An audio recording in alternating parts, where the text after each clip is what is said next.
Assalamualaikum warahmatullahi wabarakatuh. Alhamdulillahirabbil alamin wassalatu wassalamu ala asrafil anbiya'i wa mursalin sayyidina wa maulana Muhammadin wa ala alihi washabbihi ajmain amma ba'du. Alhamdulillah, puji syukur kehadirat Allah Subhanahu wa taala karena dengan segala rahmat, hidayah, nikmat yang diberikan oleh Allah, kita masih diberikan waktu, kesempatan, umur, dan terutama kesehatan untuk bisa hadir dalam pengajian bulanan Majelis Ta'lim Al-Mulk Perbankan Maluku. Nikmat yang besar ini yang Allah berikan kepada kita mungkin diberikan tidak pada setiap orang. Ada orang mungkin yang punya kesempatan untuk datang, tapi karena suatu dan lain hal terkait pekerjaan dan segala macam dia tidak bisa datang, ataupun karena kesehatannya yang Allah telah berikan, tapi namun karena suatu dan hal dia harus sakit dan tidak bisa hadir.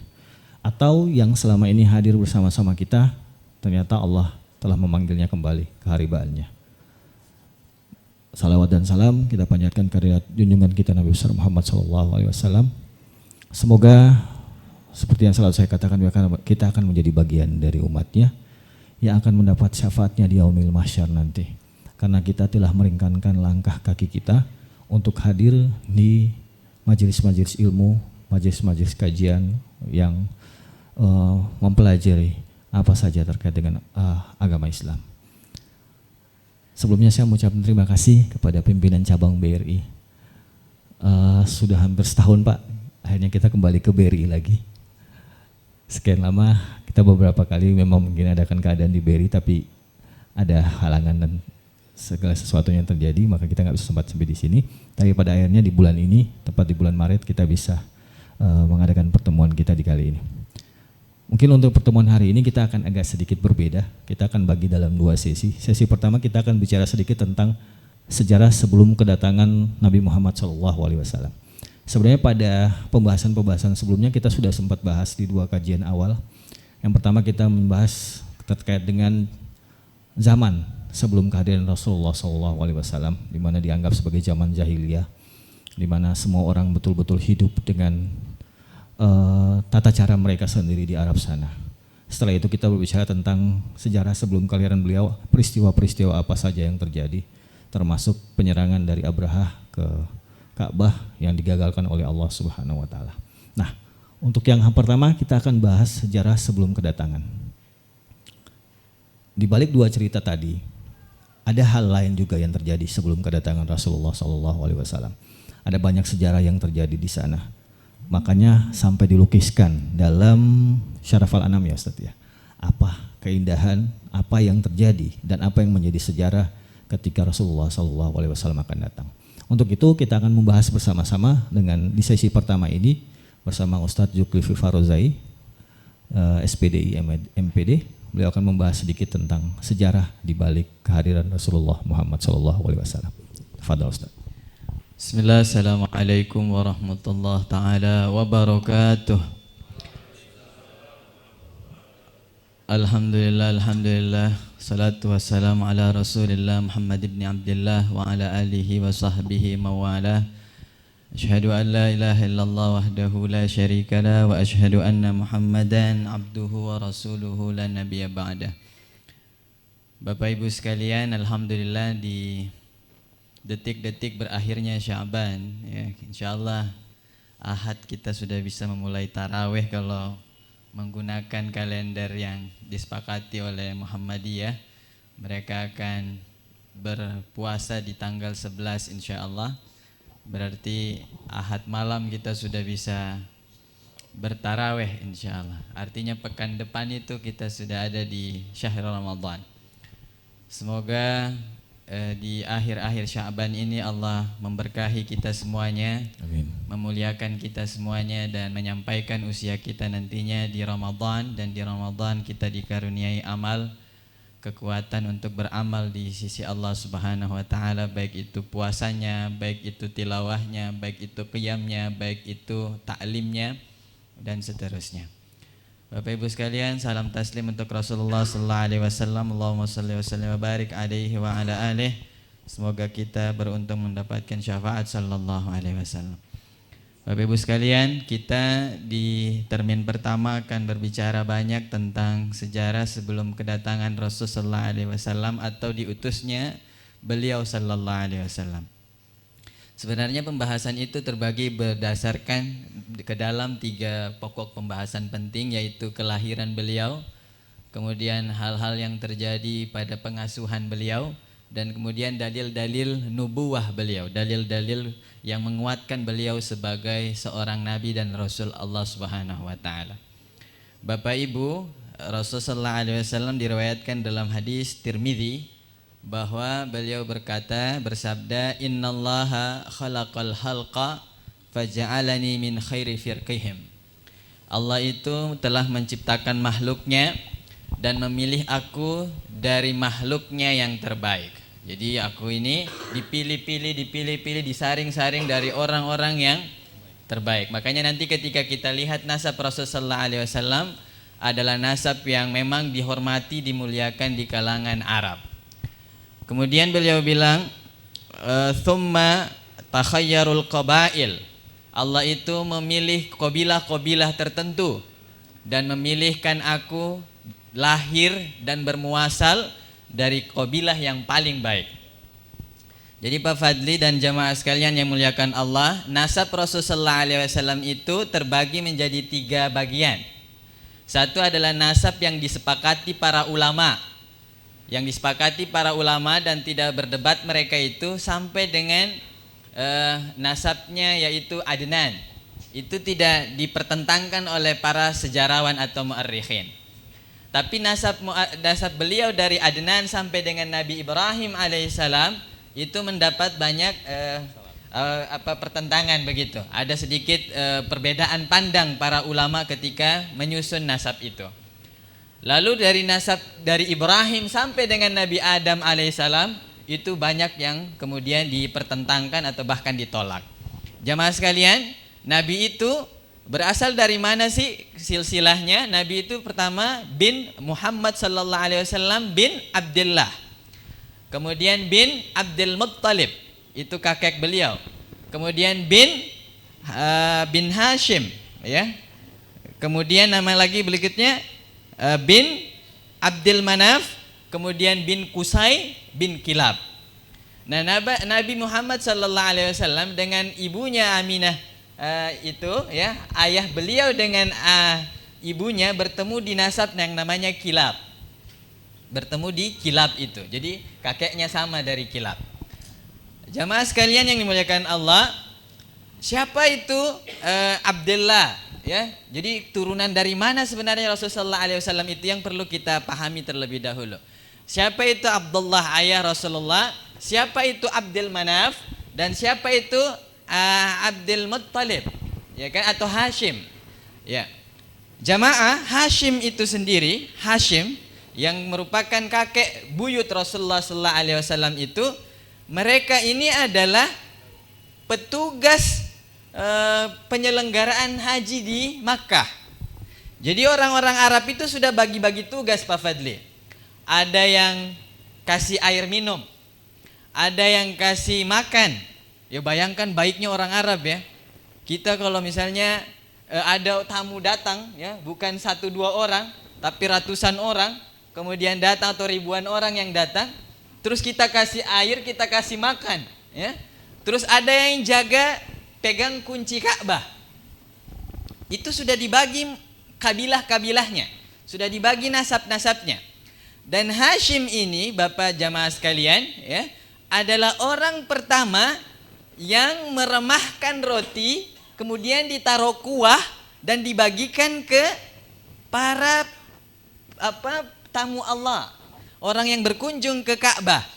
Jadi Ka'bah itu meskipun tidak ada kenabian di sana, ya, tapi di zaman millah Ibrahim alaihissalam itu orang-orang yang ahlul kitab dan lain sebagainya itu menggunakan Ka'bah, ya, sebagai tempat sarana peribadatan karena masih mengikuti Ibrahim alaihissalam. Mereka keliling di situ, tawaf di situ sebagaimana di zaman Ibrahim alaihissalam. Maka jamaah yang kemudian melayani orang-orang ini adalah dari keluarga sallallahu alaihi wasallam. Bani Hashim inilah Hashim itu artinya apa? Jadi orang Arab memberikan nama itu sesuai dengan kebiasaan peristilahannya. Misalnya kalau kita remahkan roti itu orang Arab bilang Hashim. Hashim inilah yang kemudian yang pertama kali meremahkan roti dan akhirnya dikasih namanya Hashim. Hashim itu nama aslinya adalah Amru. Namanya Amru ya. Nah, kemudian dapat istilah namanya Hashim. Nah, dialah orang yang pertama kali meremahkan roti dan ditaruh, mungkin kalau kita roti kuah. Ya, hari ini itulah roti kuah. Ada yang tahu roti kuah? Roti kuah ayam ada di Raihan. Ada yang pengusaha dilarang menyebutkan merek Pak Fadli ya. Ada roti kuah tuh, enak tuh ya.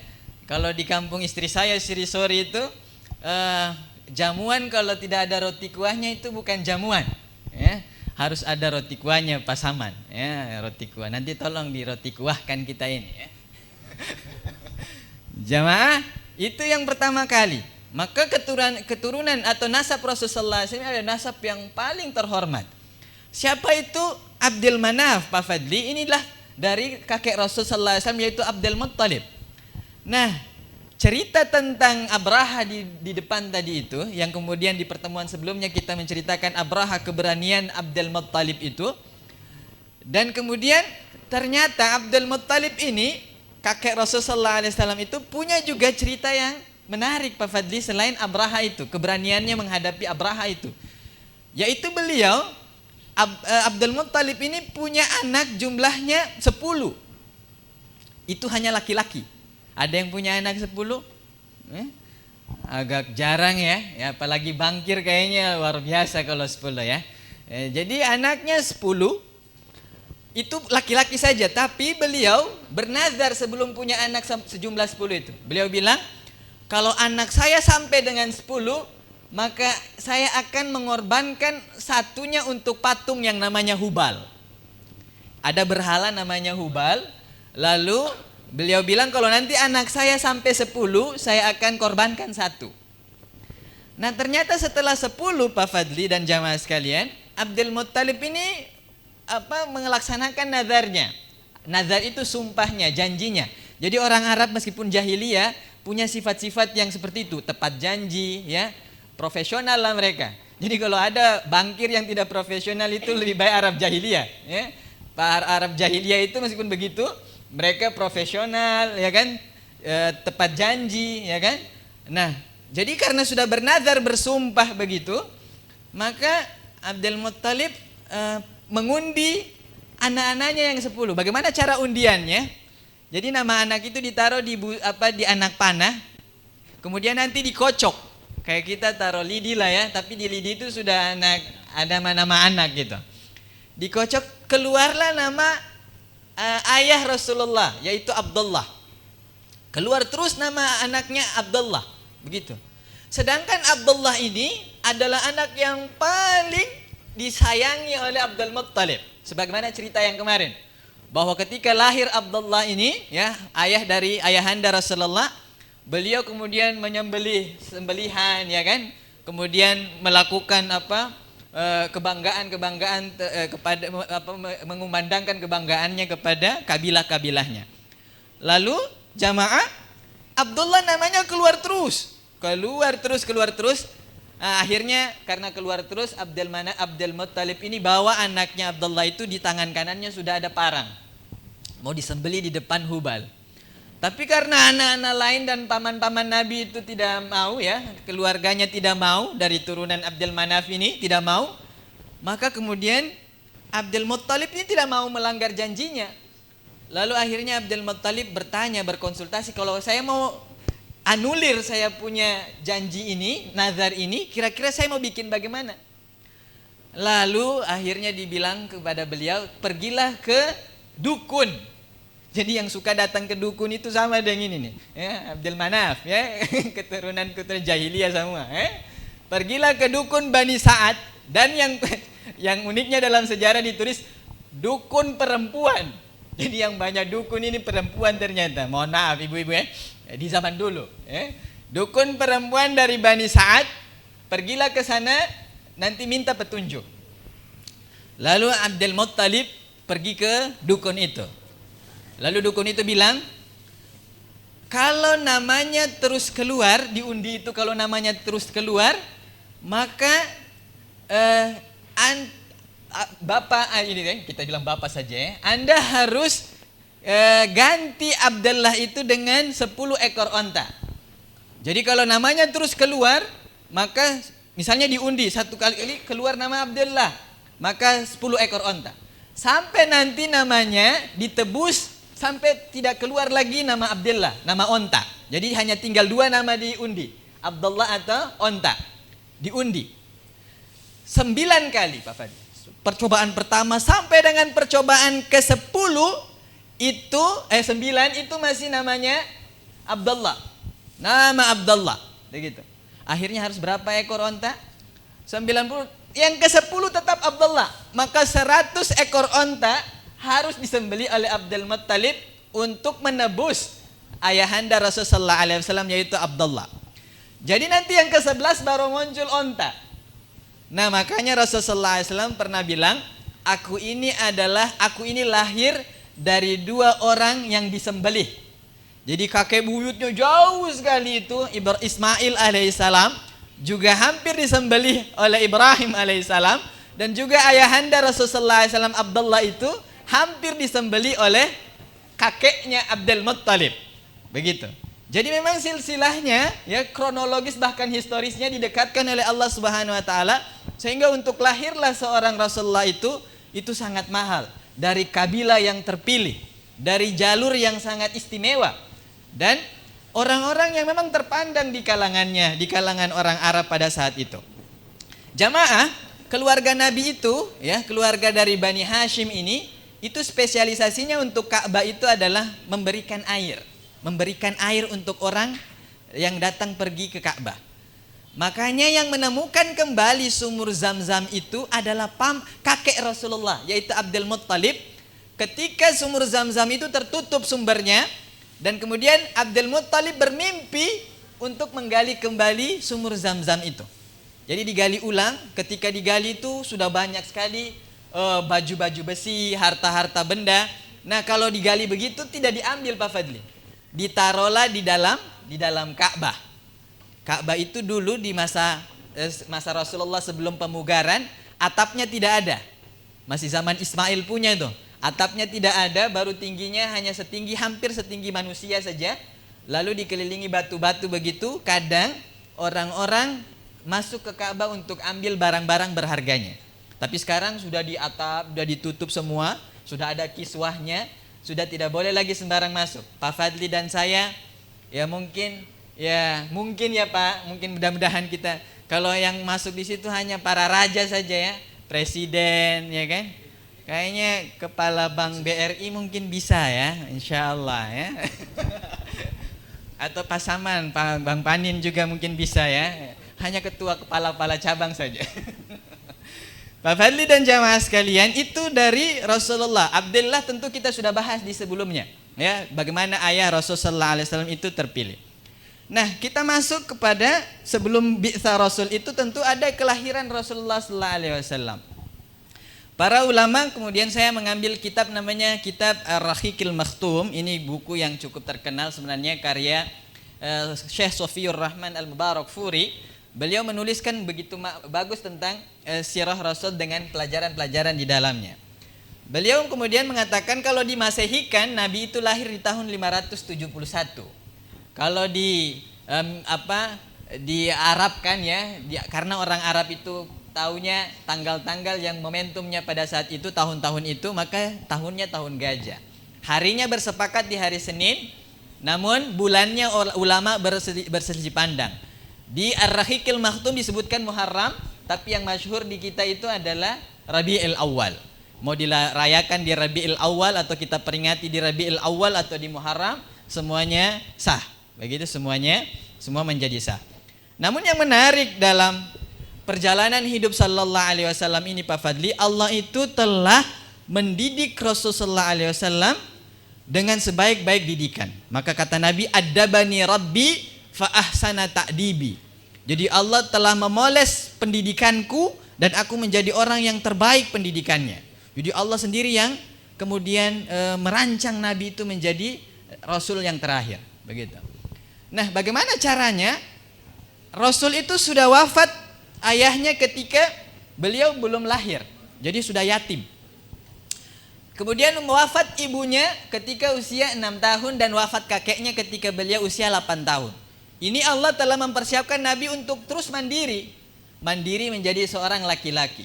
Kita itu Pak Fadli, jamaah, Bapak Ibu sekalian, kalau kita ada ketergantungan dengan orang tua, itu pasti kita tidak mandiri tuh. Lihat anak-anak kita saat ini kan ya, kita itu protektif, bahkan hiperprotektif kali ya, terlalu protektif ke anak-anak kita sehingga dia tidak kayak zaman dulu kita gitu. Kita dulu tuh naik pohon, ya, berenang sampai tenggelam, ya kan, di laut juga sampai terbawa arus ombak.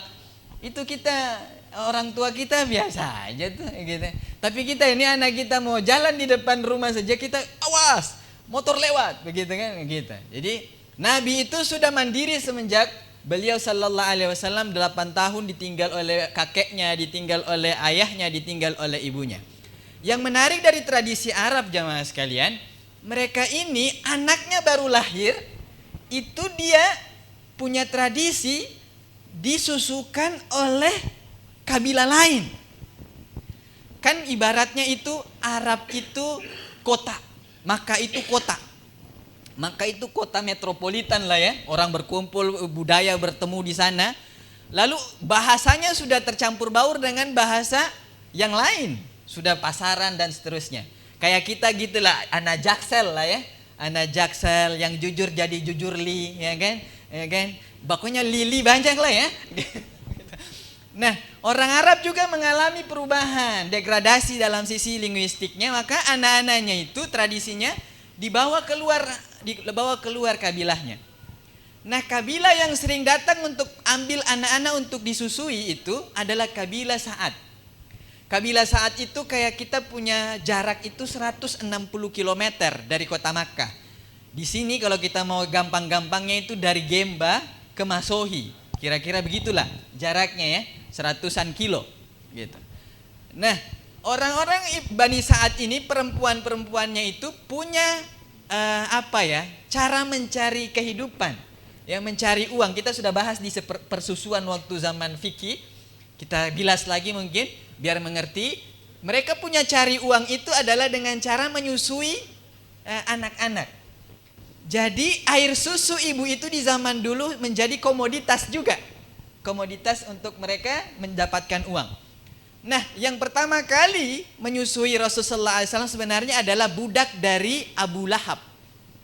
Abu Lahab ini pamannya Rasulullah SAW, namanya Thuwaibah, yang punya budak.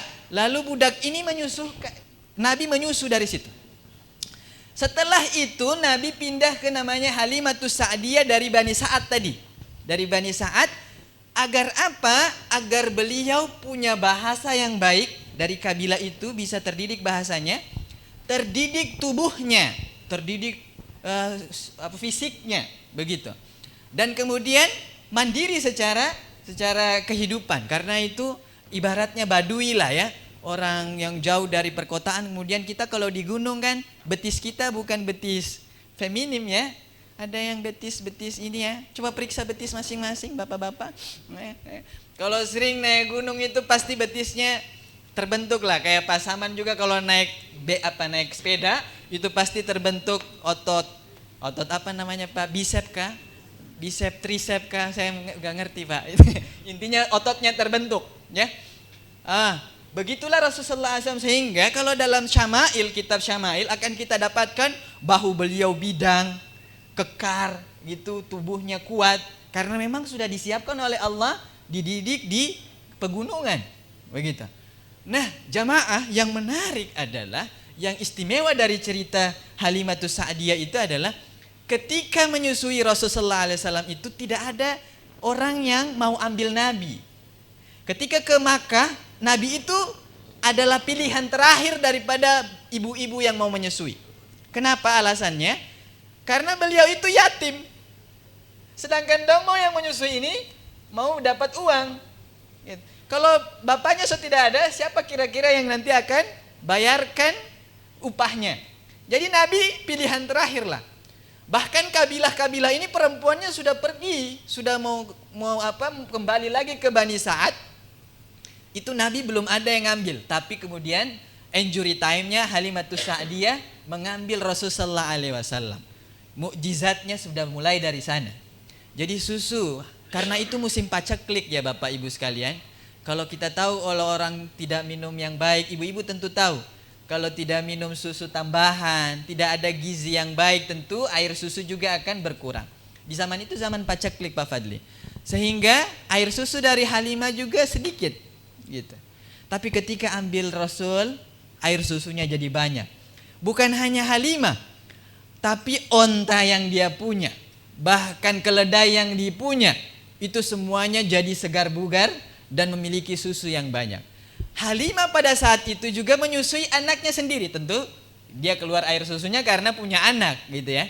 Maka anaknya juga berbagi dengan Rasulullah SAW. Dikatakan punya anak namanya Syaimah.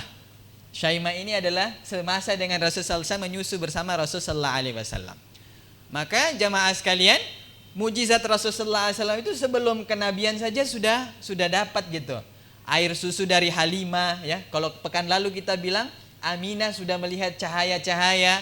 Saat ini Halimatus Sa'diyah, ibu susu Nabi itu sudah melihat tanda kerasulan Nabi sallallahu alaihi wasallam dengan banyaknya air susunya, dan kambing-kambingnya, domba-dombanya juga sejahtera gara-gara mendapatkan Rasul sallallahu alaihi wasallam. Sampai dengan usia 4 tahun. Kenapa Halimah menyerahkan kembali Rasulullah ke pangkuan ibunya? Karena peristiwa pembelahan dada Nabi. Nabi itu dibelah dadanya oleh Jibril alaihissalam. Kenapa dibelah dada Nabi? Ingin mensucikan Rasulullah SAW dari perbuatan-perbuatan yang buruk. Maka di usia 4 tahun Nabi itu dibelah dadanya. Jadi sudah ada tindakan medis operasi. Belah dadanya, dicuci jantung Rasul atau hati Rasul itu di bejana yang terbuat dari emas dalam periwayatan. Kemudian airnya bersumber dari air Zam-Zam. Kemudian bayangkan diletakkan lagi barang itu ke dada Rasulullah SAW, jantung itu di dada Rasulullah SAW, dan kemudian ditutup kembali. Dan disaksikan anak-anak yang seusia dengan Rasul. Jadi Nabi lagi main lalu kemudian dibelah dadanya. Coba bayangkan anak kita 4 tahun dibelah dadanya, anak lain shock. Akhirnya lapor ke orang tua. Rasul Muhammad wafat. Dibelah dadanya, entah siapa belah gitu ya. Akhirnya karena takut, Halimah menyerahkan kembali ke ibunya, ke Aminah anak Rasulullah SAW. Jadi usia 4 tahun sampai 6 tahun sudah dikembali di Aminah, di ibunda Rasulullah SAW. Tapi ketika kunjungan ke makam ayah beliau di Abwa, Aminah jatuh sakit dan wafat. Kemudian diambil lagi oleh kakeknya Abdul Muttalib. Dan kemudian di usia 8 tahun ke atas Rasul sallallahu alaihi wasallam bersama dengan pamannya namanya Abu Talib. Di catatan tentang Rasul dengan Abu Talib itu menarik Pak Fadli. Abu Talib punya anak 6. Dan Abu Talib tidak seperti ayahnya Abdul Muttalib yang memang kaya raya, terpandang. Abu Talib itu sederhana. Nah karena sudah usia 12 tahun, anak ini sudah mulai malu. Rasul itu sudah mulai malu. Kita cuma datang makan di rumah orang. Kira-kira begitu bahasanya. Ketong cuma datang cake saya bikin apa-apa. Lalu Nabi minta izin kepada Abu Talib. Wahai paman ya, saya pengen bekerja juga biar kemudian bisa mendatangkan sesuatu. Lalu Abu Talib kemudian bilang kepada Nabi, kira-kira pekerjaan apa usia seperti itu? Tidak ada pekerjaan yang pantas untuk anak-anak di zaman itu Pak Fadli, di usia seperti itu kecuali mengembala kambing. Itu pekerjaan yang paling mungkin. Dan Nabi meskipun itu kemudian dihina ya, menjadi satu bab yang kita kemudian pekerjaan apa sih yang remeh-temeh begitu. Tapi Nabi, jamaah sekalian, itu sangat bangga dengan pekerjaan mengembala kambing itu. Bahkan dalam periwayatan beliau bilang semua Nabi itu bermuasal dari pengembala kambing. Jadi saking bangganya dengan pekerjaan itu. Ya kita tahu kalau mengembala kambing itu, Pak Fadli mungkin sudah melewati masa itu ya. Mengembala sapi, mengembala kambing itu kalau tidak cekatan ya, tidak cerdas-cerdas itu bakal kehilangan 1 ekor 2 ekor. Dan kalau di Arab bukan piara 1-2 ekor kambing, itu ratusan ekor harus dijaga. Jadi jamaah, Nabi itu mengembala kambing sampai dengan usianya di usia 12 tahun ke atas begitu Pak Fadli. Rasulullah SAW itu diambil pamannya untuk pergi berdagang ke Syam. Sampailah ke wilayah yang disebut dengan wilayah Bahirah ya. Bahirah itu sebenarnya nama seorang rahib dari ahli kitab ya. Itu mereka Bani Israel. Bahira ini nama aslinya Jurjis ya. Nama aslinya Jurjis. Nama aslinya. Kemudian Bahira ini bilang, atau si Jurjis ini bilang kepada pamannya Abu Talib sebelum masuk di Syam, beliau panggil Abu Talib bilang, ketika Rasul ini dia lihat semua tumbuh-tumbuhan itu bersujud pada beliau, menunduk. Bebatuan juga menunduk. Jadi ada orang-orang tertentu yang kasyaf memang. Yang kalau matanya itu lihat yang hal-hal yang kayak gitu. Kita ini kan bahkan onta tunduk ya, katong saya mengerti onta ada tunduk ya. Bahkan ada yang bertasbih katong juga tidak mengerti. Karena memang walakin la tafqahuna tasbihahum, itu dalam Quran disebutkan. Semuanya bertasbih kepada Allah tapi kita tidak paham bagaimana mereka cara bertasbih. Begitu. Jadi semua itu bertasbih ketika Rasulullah SAW lewat sebelum ke Syam. Makanya Bahira bilang, atau si Jurjis ini bilang, pulangkan ini anak, karena pertama di bawah bahu, tulang rawan bahu Rasul itu ada tanda semacam buah apel, jamaah sekalian. Ada tanda semacam buah apel begitu, itu tanda nubuah yang memang sudah ada di kitab-kitab sebelumnya. Taurat, ya, Zabur, itu sudah ada kitab itu. Apa tanda itu? Jadi Jurjis itu melihat itu. Si Bahira tadi melihat itu, lalu kemudian beliau bilang bahwa pulang saja anak ini karena nanti beliau akan menjadi Nabi dan Rasul yang terakhir. Sudah dikasih tahu sama pamannya, Pak Fadli dan jamaah sekalian. Hingga akhirnya beliau pulang di usia 25 tahun beliau menikah dengan Khadijah. Dan Bapak Ibu tahu berapa maharnya? Berapa maharnya itu? Wah, Khadijah itu terpandang banget, tidak bisa terima mahar remeh-temeh. Ibaratnya panai lah. Ya. Panainya Khadijah berapa? Di kitab ini disebutkan 20 ekor onta. 20 ekor satu onta, kalau kita konversi satu ekor 25 juta kali 20 ya lumayan lah ya. Lumayan lah, ada 500-an juta lah. Ibu-ibu kalau ada yang mau lamar ya, anak gadisnya tolong 500 juta. Gak jadi nikah lagi. Zaman itu berat karena sangat terpandangnya Khadijah ya. Dan Rasul itu juga bukan orang yang tidak punya ya, orang terpandang juga. Dan Khadijah itu sebelum nikah dengan Rasul sudah punya 4 kali menikah. Jadi beliau sudah menikah, lalu kemudian dengan Rasul sallallahu alaihi wasallam. Jamaah, nanti mungkin kita akan lanjutkan setelah sholat, dan kita termin berikutnya mungkin ada pembahasan lainnya. Begitu sebelum ke Rasulan Muhammad sallallahu alaihi wasallam. Saya kembali. Baik Bapak Ibu jamaah sekalian, karena kita sudah masuk waktu maghrib, yang pasti kita sudah bisa menangkap sedikit hal bahwa sebelum beliau lahir sudah ada sejarah. Setelah beliau lahir pun ada sejarah di dalamnya. Bahkan itu menjadi sebuah tanda-tanda kenabian beliau dengan diperlihatkan kepada dari silsilah keluarganya, dari pengasuh beliau. Bahkan seperti yang dikatakan Ustadz tadi, untuk menjadikan beliau begitu luar biasa, Allah memanggil orang-orang kesayangannya itu dalam jarak yang tidak lama. Ayahnya meninggal ketika dia berusia 6 bulan di dalam kandungan, berusia 6 tahun ibunya meninggal, 8 tahun kakeknya meninggal. Pada saat memasuk masa kenabiannya, pamannya meninggal. Itu adalah sebuah hal yang luar biasa yang diberikan kepada Rasulullah. Kita akan lanjutkan setelah sholat maghrib berjamaah. Sekaligus mungkin di sesi kedua kita akan sedikit membahas tentang tahrib Ramadan. Karena seperti yang dikatakan Ustaz tadi, 3-4 hari ke depan kita sudah akan memasuki bulan Ramadan. Otomatis akan ada sedikit siraman apa sih yang harus kita siapkan dalam menjambut bulan Ramadan di tahun 2024 ini. Kita akan lanjut setelah ini. Wabillahi taufiq wal hidayah. Assalamualaikum warahmatullahi wabarakatuh.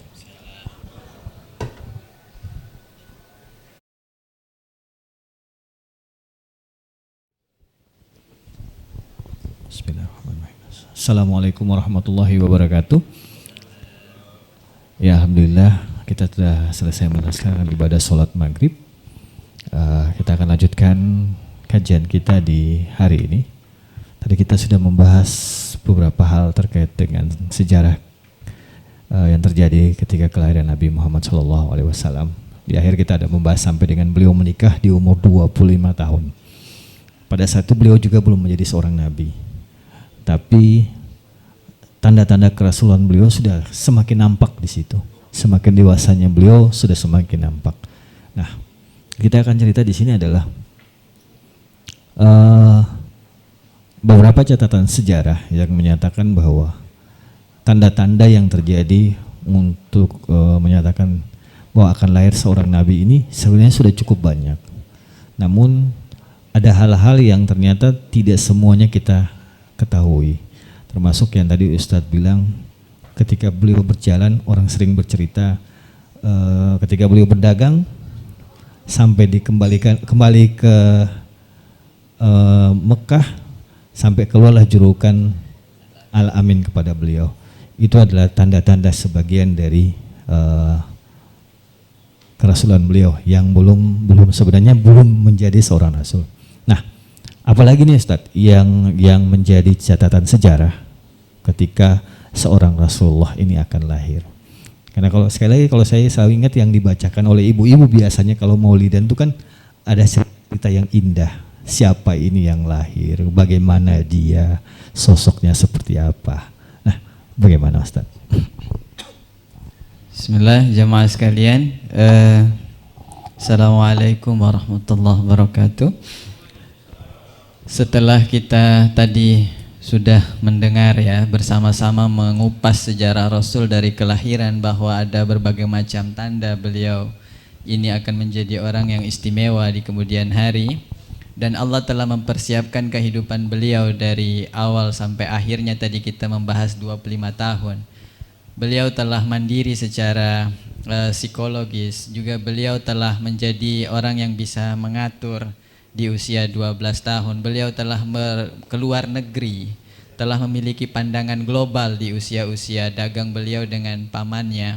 Bahkan sebelum menikah dengan Khadijah, beliau telah sampai ke Syam. Syam itu berarti sudah keluar dari batas jazirah. Maka jamaah sekalian, kita sudah mendapatkan informasi begitu lengkap bahwa Nabi seorang pedagang, ya Nabi seorang lelaki yang tangguh, lelaki yang bisa dipercaya dengan julukan Al-Aminnya. Lalu ada beberapa tragedi-tragedi yang perlu kita catat ya jamaah sekalian. Kenapa sampai beliau ini sudah siap dan mumpuni mengemban risalah kenabian. Pertama, beliau di usia sekitar 15 tahun dalam catatan sejarah, beliau telah mengikuti perang pertama kalinya dalam hidupnya. Beliau punya tugas pada saat itu sebagai prajurit pengumpul anak panah yang ditembakkan, yang dilemparkan oleh lawan. Jadi anak panah itu nanti dikumpulkan oleh Nabi dengan kawan-kawannya dan dikasihkan ke paman-pamannya. Ada namanya perang Fijar, perang antar kabilah. Jadi dulu ya mungkin kalau kita lihat itu, kalau misalnya kalau zaman kita ya, kalau misalnya ada populasi babi lebih banyak dari populasi manusia, maka terjadi biasanya perang. Begitu. Untuk apa? Untuk mengurangi populasi babi. Biasa begitu di beberapa tempat ya. Nanti kemudian kalau kalah dendanya babi itu atau hewan tertentu.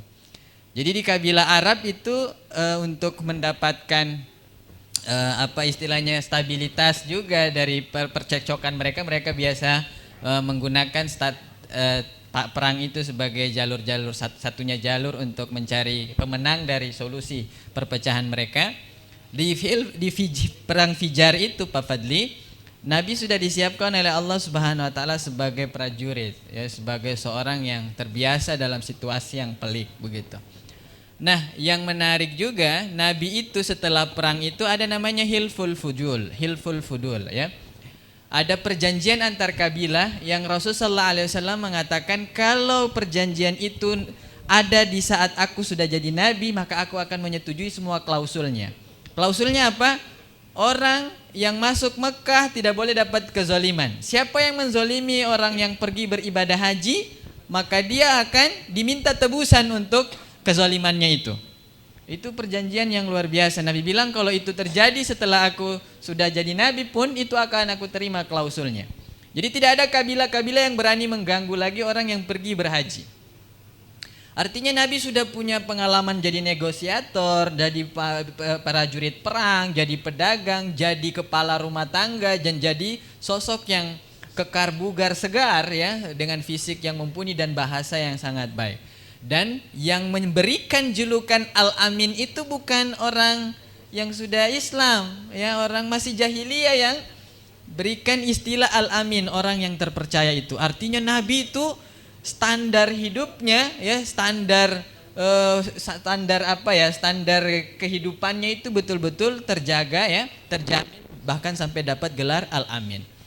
Yang jamaah sekalian yang perlu diketahui, selain itu juga di zaman ketika beliau sallallahu alaihi wasallam belum menjadi rasul, beliau itu pernah punya kisah renovasi Ka'bah. Ka'bah itu pernah terjadi banjir besar, dikabarkan 5 tahun sebelum beliau diutus menjadi nabi itu terjadi banjir bandang. Lalu Ka'bah itu agak rusak di beberapa titiknya. Selain tadi memang tidak ada atapnya, jadi dalamnya pasti juga keropos. Orang Arab, ya, kabilah-kabilah pada saat itu agak ragu mau kasih hancur semua. Dong juga takut, khawatir kalau katong kasih rubuh ini, kira-kira katong jadi apa? Kira-kira nanti dapat laknat apa kira-kira? Ini rumah Allah. Tapi ternyata dimulailah dan akhirnya diruntuhkan. Nah, jamaah yang perlu dalam catatan kita, orang arsitek yang membangun Ka'bah di zaman Nabi itu orang Romawi. Ka'bah hari ini yang ketong punya itu yang arsitek di zaman Nabi itu orang Romawi. Namanya Bakum. Nama Romawinya kalau dalam catatan Pocomius.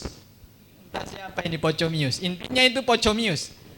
Jadi Islam ini jamaah sekalian, ya, itu urutan kita punya sentuhan peradaban dengan orang non muslim juga, atau di zaman jahiliyah terjadi. Bahkan Ka'bah kita, kiblat kita itu adalah bentuk simbol di mana umat Islam itu betul-betul sangat toleransi gitu loh. Dia menggunakan arsitek yang bukan dari orang Arab itu, ya, yang bukan penyembah Billah Ibrahim itu, ya, yang bangun itu arsiteknya itu bukan dari itu, tapi dari Romawi yang namanya tadi itu si Bakum ini. Jadi kita sudah sentuhan begitu jamaah sekalian, Pak Fadli. Jadi kita tidak boleh alergi, ya, berkaitan, bermuamalah, ya, bersentuhan, kemudian berhubungan dengan orang-orang yang non muslim, karena memang dalam sejarah kita sudah melakukan hal itu. Bahkan rumah ibadah kita ini, yang Ka'bah ini, kiblat kita ini, itu ada sentuhan orang yang bukan penyembah millah Ibrahim atau beragama millah Ibrahim. Jadi jamaah, saya rasa itu kemudian yang menjadi catatan-catatan Rasulullah SAW menjadi nabi dan rasul, dan di usia beliau yang ke-37 tahun beliau sudah resah banget dengan orang-orang Arab, dan akhirnya beliau memilih untuk khalwat di Goa Hira selama 3 tahun sampai akhirnya turun wahyu yang pertama itu yang disebut dengan Iqra.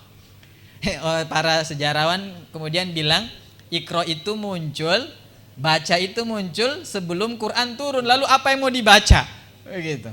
Nabi disuruh membaca, tapi Quran kan belum lengkap. Lalu apa yang mau dibaca? Lalu itu kemudian dikabarkan membaca lingkungan kita, mempelajari situasi kita, mempelajari kemungkinan peluang dan tantangan kita. Itu yang kemudian disebut dengan Iqra. Dan itu saya rasa cocok dengan kinerja, situasi, lingkungan dan ekosistem yang ada di perbankan. Membaca peluang, membaca tantangan, membaca hambatan, ya, analisis, kemudian analisis threat, ya, analisis ancaman-ancaman dan seterusnya, itu digunakan, dan itulah Iqra yang dimaksudkan. Jamaah sekalian yang dimuliakan Allah Subhanahu wa taala, ini daya tarik Rasulullah SAW sebelum diutus menjadi nabi dan rasulnya Allah Subhanahu wa taala di usia hampir 37 tahun. Beliau sudah lengkap sebagai seorang yang berjiwa sosial, ya, dermawan yang luar biasa, prajurit perang yang sudah siap, pedagang yang ulung, ya, keluarganya sudah stabil, ya, dan seterusnya. Beliau disiapkan oleh Allah dengan sebaik-baik persiapan sehingga dapat memikul risalah kenabian yang begitu sangat beratnya. Begitu jamaah. Silahkan Pak Fadli. Ya, baik Ustaz. Kalau saya menangkap yang disampaikan oleh Ustaz, karena yang paling terakhir itu yang luar biasa. Ketika umur 37 beliau mengambil keputusan untuk bermunajat kepada Allah di Gua Hira, umur 40 menerima wahyu pertama dengan Iqra, bacalah. Nah, Ustadz sendiri memang mengatakan bahwa membaca itu memang adalah sesuatu yang pada saat itu tidak ada Al-Quran, apa yang dibaca? Ternyata kita harus membaca banyak hal. Sampai Ustadz sendiri bilang bahwa yang dibaca adalah berbagai macam. Dan itu memang terkait dengan kita di pekerjaan kita sehari-hari sebagai seorang bankir. Banyak hal yang harus kita baca sebelum kita ya seperti tadi yang disampaikan, menganalisa calon nasabah kita dan segala macam, menganalisa sebenarnya jaminan yang diberikan kepada kita ini memang akan menjadi bonafit buat kita atau pada satu saat akan menjadi masalah bagi kita. Nah, kalau kita lagi dengan Rasulullah, Ustadz, berarti cukup banyak hal yang sebenarnya kita dapatkan sebelum kenabian beliau. Bahkan saya masih teringat ketika kita kegiatan pengajian di bulan kemarin, berbicara tentang kelahiran Rasulullah, Ustadz malah sampai menyinggung bahwa di daerah mungkin kalau di Indonesia kita merayakan kelahiran Nabi itu biasanya lebih banyak di bulan Rabiul Awal.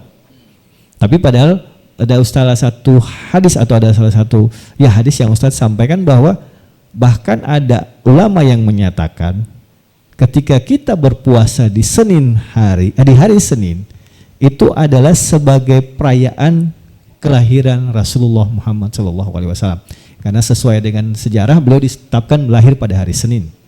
Nah, ternyata kita ini sudah dididik sebenarnya oleh Rasulullah dengan berpuasa di hari Senin.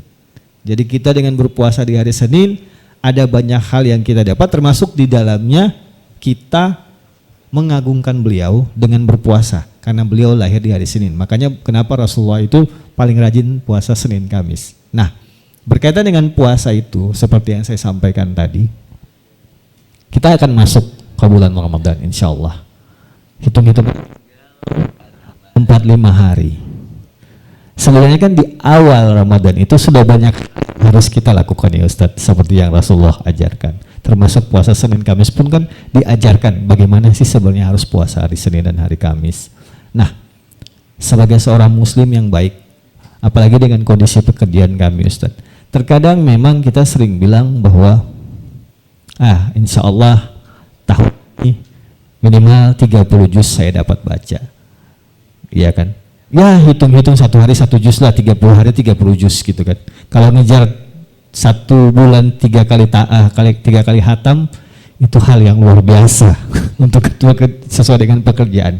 Namun terkadang di tengah perjalanan pun 15 hari gugur karena sudah tidak bisa terkejar. Sudah 15 hari bacaan baru 5 juz, 10 harinya ketinggalan. Nah, mungkin sebelum memasuki Ramadan, kira-kira apa sih sebenarnya yang bisa kami lakukan dengan pekerjaan kami sehari-hari ini sehingga kita bisa masuk bulan Ramadan ini mungkin lebih baik ya dibandingkan tahun lalu.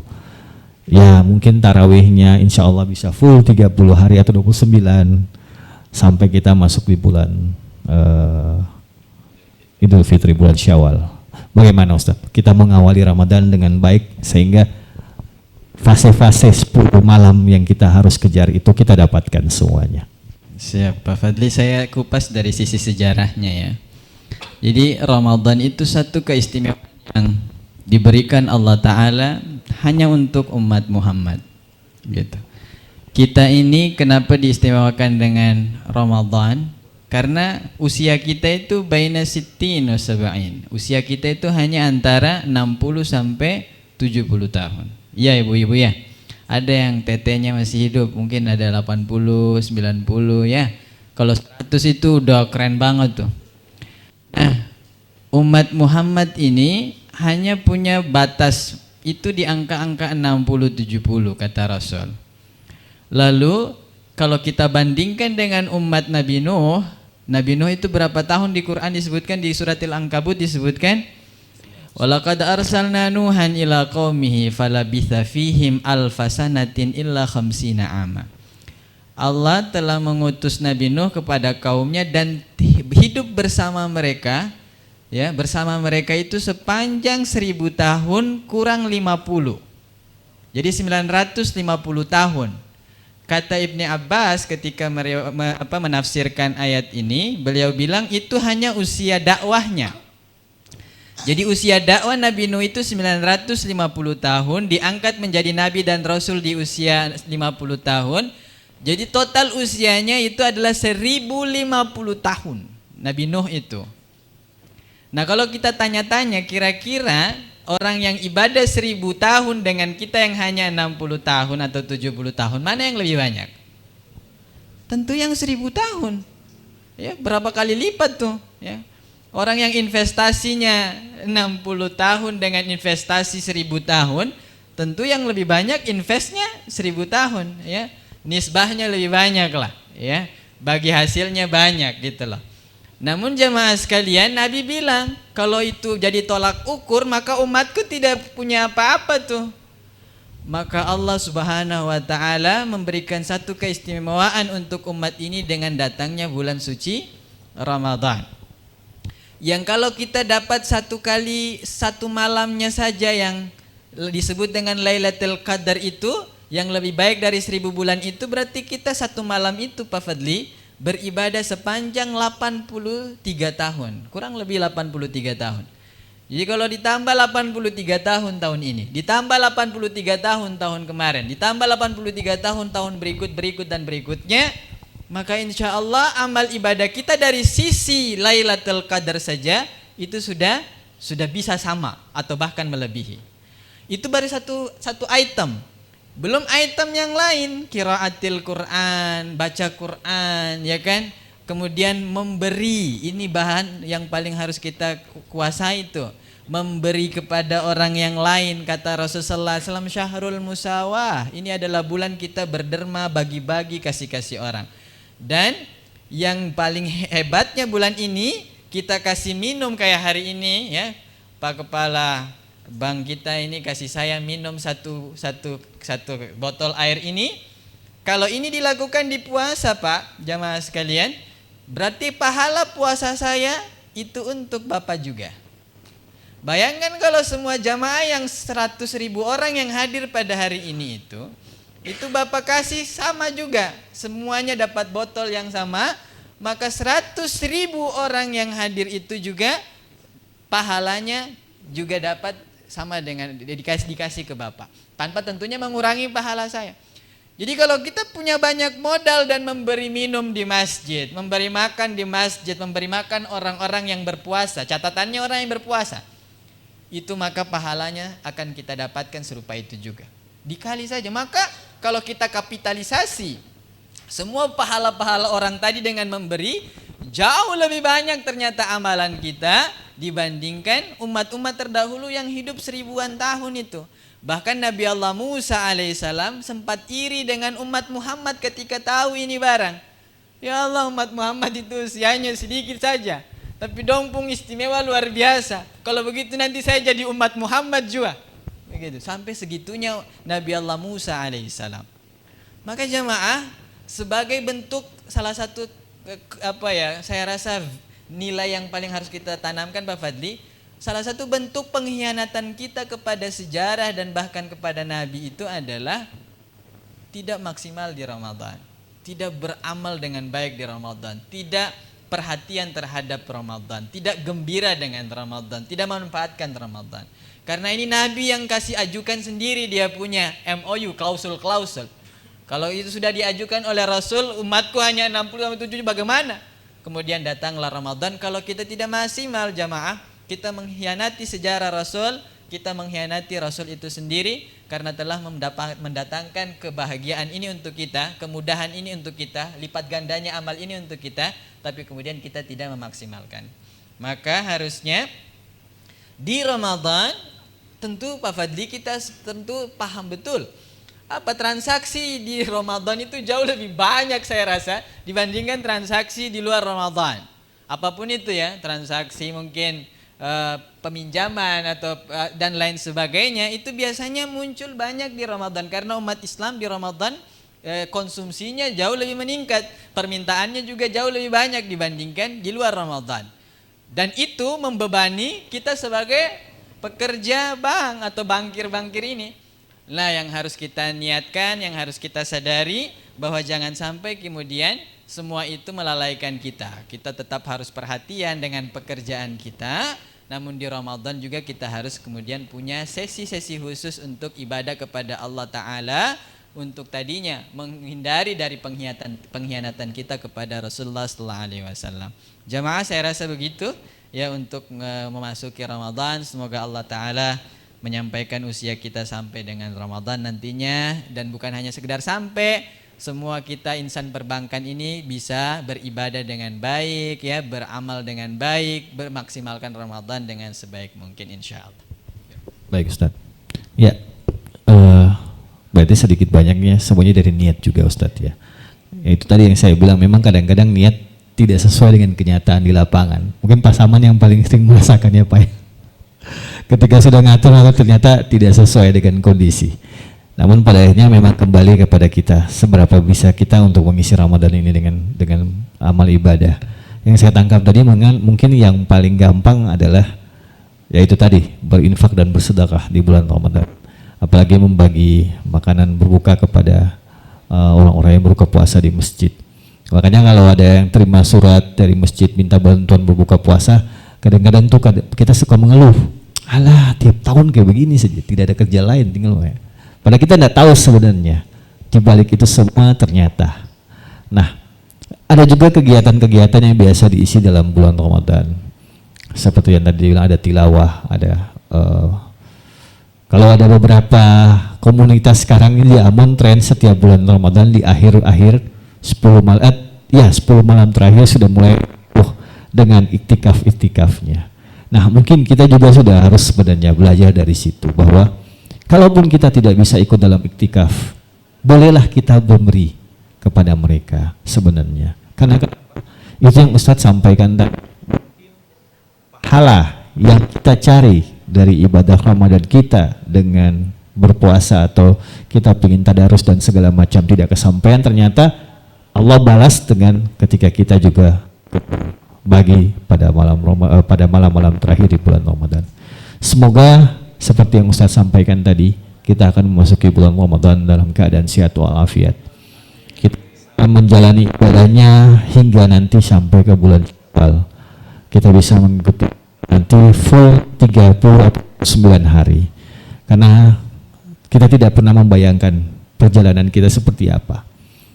Mungkin hitungannya tinggal 4 hari, tapi kita tidak sadar bahwa di hari ketiga atau 2 hari menjelang, Allah punya jalan yang lain bagi kita. Untuk itu, mari kita sama-sama berdoa, Bapak Ibu jamaah, sebelum kita mengakhiri kegiatan kita. Saya juga ingin mendoakan kepada beberapa teman kita yang sudah mendahului kita, terutama kemarin Pak Moba Salama. Terus ada teman kita dari BRI Mandiri juga ya, Pak Abu ya, Abu Saimima ya, ya. Salah satu driver dari Mandiri yang juga ternyata di hari yang sama dengan Pak Mo, Allah panggil.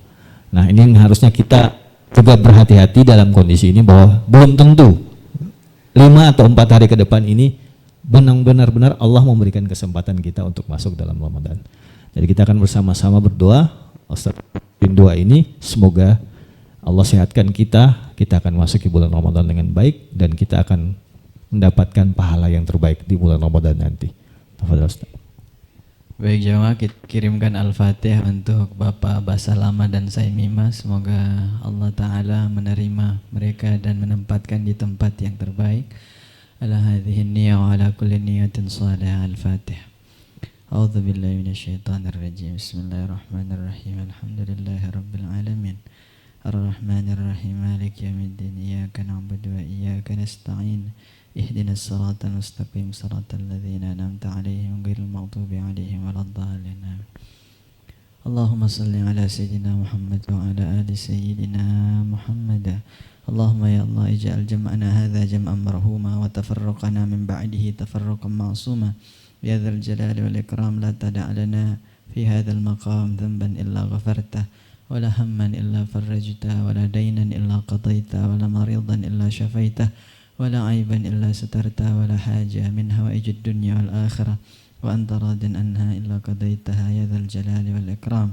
اللهم اغفر لنا ذنوبنا كلها دقها وجلها سرها وعلانيتها إنك أنت التواب الرحيم. اللهم إنا نسألك فهم النبيين وحفظ المرسلين. اللهم أغننا بالعلم وزينا بالحلم وأكرمنا بالتقوى وجملنا بالعافية. اللهم أخرجنا من ظلمات الوهم وأكرمنا بنور الفهم وافتح لنا أبواب العلم وزينا بالأخلاق الحسنة والعلم. اللهم بارك لنا في شعبان وبلغنا رمضان برحمتك وقدرتك يا أرحم الراحمين. يا حي يا قيوم برحمتك نستغيث لا إله إلا أنت سبحانك إنا كنا من الظالمين. رب اغفر لنا ولوالدينا وارحمنا وارحمهم كما ربونا صغارا. ربنا آتنا في الدنيا حسنة في الآخرة حسنة وقنا عذاب النار. وصلى الله على سيدنا محمد النبي الأمي وعلى آله وصحبه وسلم. الحمد لله رب العالمين. Amin amin ya rabbal alamin. Ya, insyaallah kita masuk ke bulan Ramadan segala baik.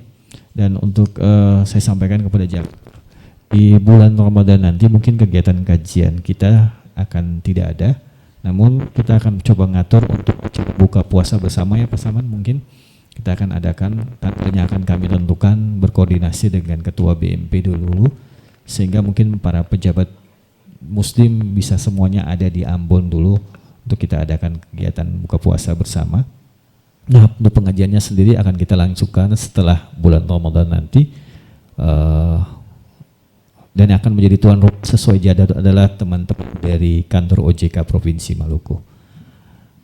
Sekali lagi saya ucapkan terima kasih Pak untuk kesediaan waktu dan tempatnya bagi kami dari BRI, untuk para pimpinan perbankan dari Penin, dari Mandiri, dari Muamalat juga mungkin. Selamat datang buat pimpinan dari Muamalat, salam kenal Pak. Karena baru bergabung setelah tiba di Ambon.